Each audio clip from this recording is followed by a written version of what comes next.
من وەکو وەزیری ناوخۆ و برای بەڕێزم کاک شۆڕەش وەکو وەزیری پێشمەرگە ڕاست پێدراین لە ئەنجومەنی وەزیران بۆ ئەوەی کە هێزێک دروست بکەین بۆ کۆنتڕۆلکردنی خاڵە سنووریەکان لەبەرەوەی کە گلەی هەبوو لەوەی کە داهاتی خاڵە سنووریەکان کۆ ناکرێتەوە.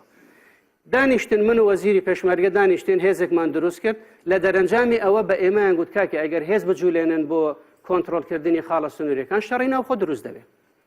لە حاڵەتێکدا جەنابی سەرۆکی حکوومەت گوتی یەکەم شوێن کە دەتانەوێت بچن کۆنتڕۆلی بکەن ئیبراهیم خەلیل و حاجی عومران و پیشخابوور بێتن.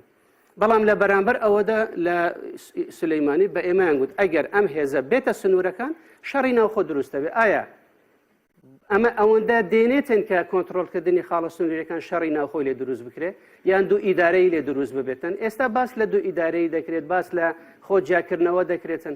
کاکە ئەم ئەزمونەی کوردستان بە خوێنی شەهیدان و بە قوربانیدان و بە قارەمانی پێشمەرگە قارەمانەکان و بە خۆڕاگری خەڵکی کوردستان دروست بووە.